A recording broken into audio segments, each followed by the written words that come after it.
Hey, I hope you're doing well today.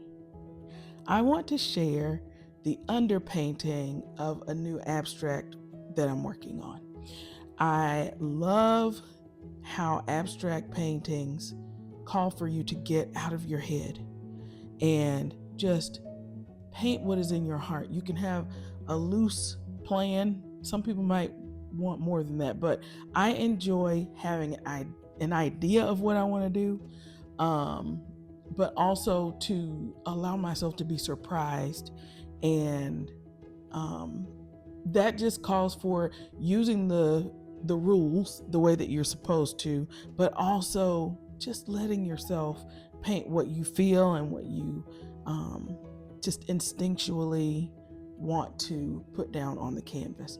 So I intentionally am working to use some brighter colors.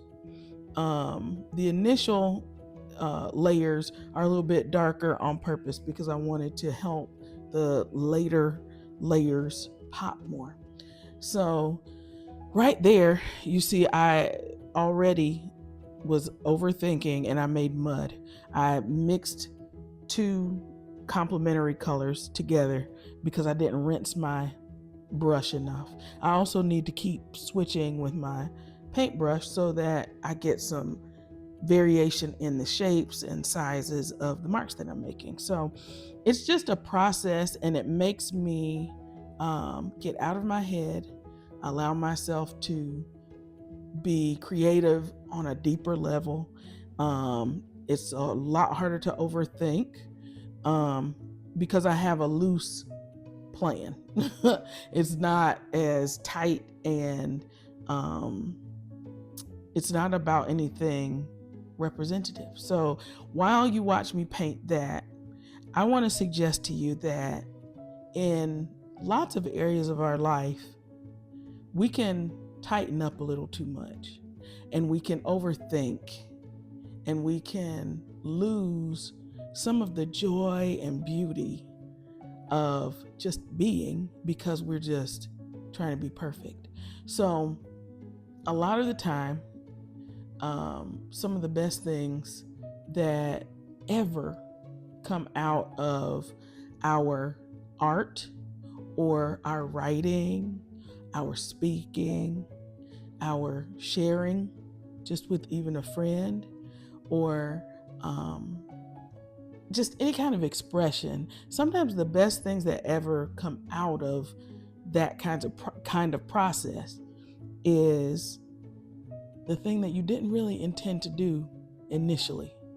Even if it's in the vein of where you were going, there are so many beautiful little nuanced differences in what you thought you were going to do that just happen because we're not overthinking. But if you're overthinking, you kind of squash and squelch, quench, if you will, the spirit that is involved in the process of creating. So that's my point in getting back into abstract art. I encourage you to, in what area you need to, just let go. Just let it be and see what comes out of that. At very worst or the least that can come out of a process like that is you will learn a lot about yourself and you'll learn a lot about maybe what you don't like and what you don't want to incorporate into your process. But you will have accomplished so much in just being brave, just gathering the courage to try something that you didn't try to guarantee was going to turn out exactly like you wanted or as something that everybody was going to love. That's not the point of being who we are. And the point of most types of art or creativity that we just feel the need to express is very unique to who we are. I don't know if you can hear that. But outside my window, there's this really aggressively chirping bird, and I love it for him because, or her, because it's kind of a cosign to what we're talking about. Like, whatever you do, do it with all your heart. Just dare to be free. There's so much joy on the other side of just being courageous enough to be yourself. I don't hear but one bird chirping that loudly, but I know he's not the only bird of his kind. But he's the one that becomes the star of this moment in my life because he dares to be himself. We don't even know what ways we will encourage other people and cause them to just expand their thinking and potentially choose courage for themselves in seeing us just kind of walk out the purpose of our life. I don't know where this is going to end up.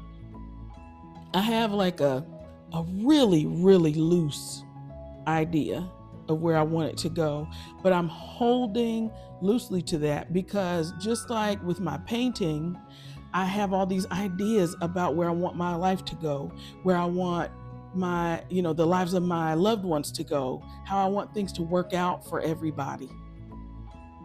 But God's plans for us are so much bigger, so much better. And if we limit ourselves to only the things that we can foresee, only the things that we can predict and even try to cause to happen, we lose so much because, again, God is so much greater. He's so much bigger, and his plans are just so much better. So I am going to be working on this for a while. I don't know. I mean, it could be another day. It could be a week. I don't know. I'm going to really take my time and allow it to become exactly what it's supposed to be. And I'd love for you to be along for that journey. I'm going to turn on some music, or turn it up rather, and I hope that you enjoy this process. I'd love to hear what you're trying. What are you doing that you were once afraid to do? What are you exploring that maybe weeks or months or years ago felt like it wasn't even in your purview? What are you even thinking about doing? I want to encourage you. I want to pray for you, and I would appreciate you doing the same for me. That's all for now. Take care and dare to pursue your purpose.